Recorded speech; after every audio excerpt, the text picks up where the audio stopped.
یہ تبدیلی اپنے کلائمیکس کو پہنچ گئی کہ اب حضور کو اللہ تعالی نے اتنی کامیابی عطا کی کہ مکہ بھی فتح ہو گیا. تو اگرچہ عرب میں کوئی فارمل گورنمنٹ نہیں تھی، کوئی حکومت فارمل وہاں قائم نہیں تھی، لیکن قریش کا مقام پورے عرب میں ایسے ہی تھا جیسے کہ کسی ملک کا صدر مقام ہوتا ہے. مذہبی مرکز وہی تھا، خانہ کعبہ وہاں تھا، تمام قبیلوں کے بت وہاں رکھے ہوئے تھے، قریش اس کے متولی تھے، لہذا قریش کو امتیازی حیثیت حاصل ہو گئی.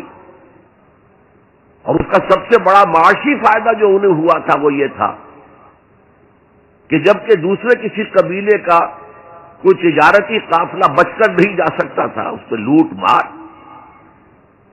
وہاں قریش کے قافلے کو کوئی ہاتھ نہیں لگاتا تھا، اس لیے کہ ہمارے تو خدا ان کے ہاسٹیجز ہیں، ہمارے بت جو ہے رکھے ہوئے ہیں ان کے پاس خانہ کعبہ کے اندر. اگر ہم ان کے قافلے پر کوئی حملہ کریں گے تو وہ ہمارے بتوں کی گردن توڑ کر یا ایسے اٹھا کر باہر پھینک دیں گے. تو بہت بڑا سیاسی اور بہت بڑا معاشی فائدہ قریش کو تھا اس خانہ کعبہ کی وجہ سے.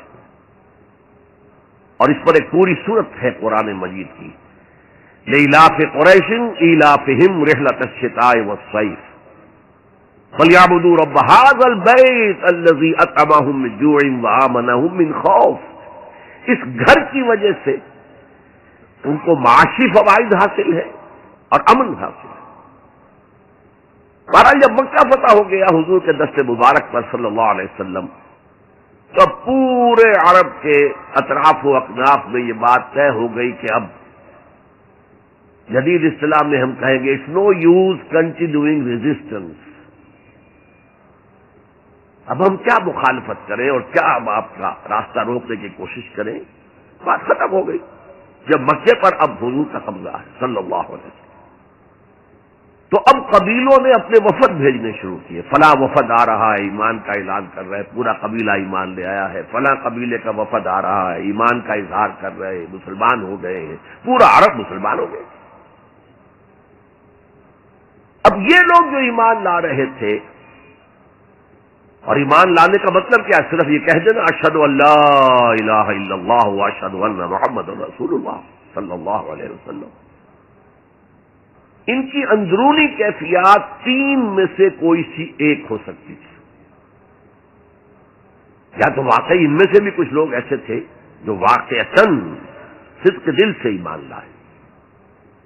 ایسا بھی ہو سکتا ہے کہ وہ پہلے ہی سے ایمان لا چکے ہوں لیکن اپنے قبیلے کی عصبیت کی وجہ سے، اور یہ کہ پھر قبیلے کو چھوڑ کر کہیں جانا پڑے گا، وہ اظہار نہ کر رہے ہوں. اب اس کے اظہار کے اندر کوئی معنی نہیں رہا، کوئی رکاوٹ نہیں رہی، کوئی رسک نہیں رہا. یہ بھی ہو سکتا ہے.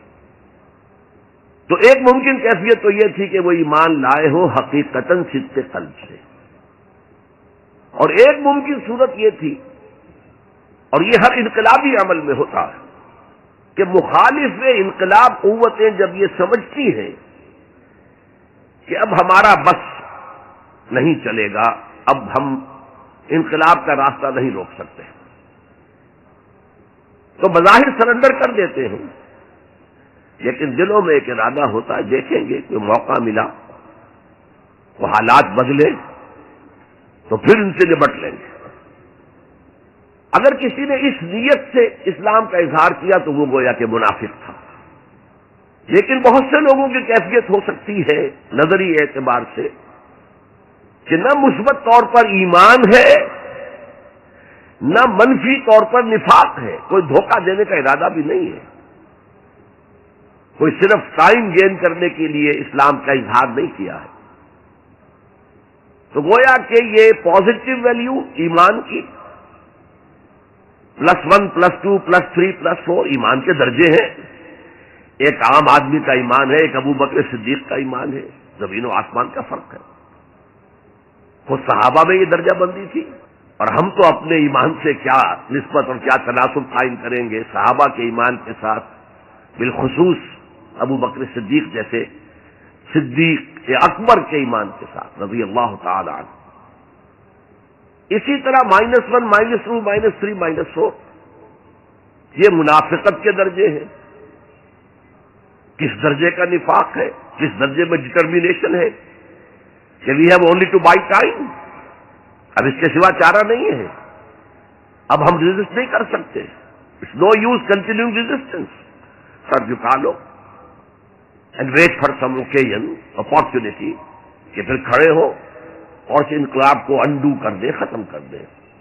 کاؤنٹر ریولیوشنری موومنٹ جیسے کہ بالفعل ہوئی، جھوٹے نبی کھڑے ہو گئے،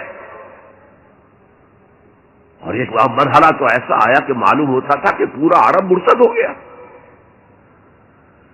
جیسے وہ شکل تھی اذا جاء نصر اللہ والفتح ورأيت الناس يدخلون في دین اللہ افواجا، اس کے بالکل برعکس پوزیشن ہو گئی یخرجون من دین اللہ افواجا. اسلام جو ہے وہ صرف چند شہر جو ہیں حجاز کے ان تک محدود رہ گیا.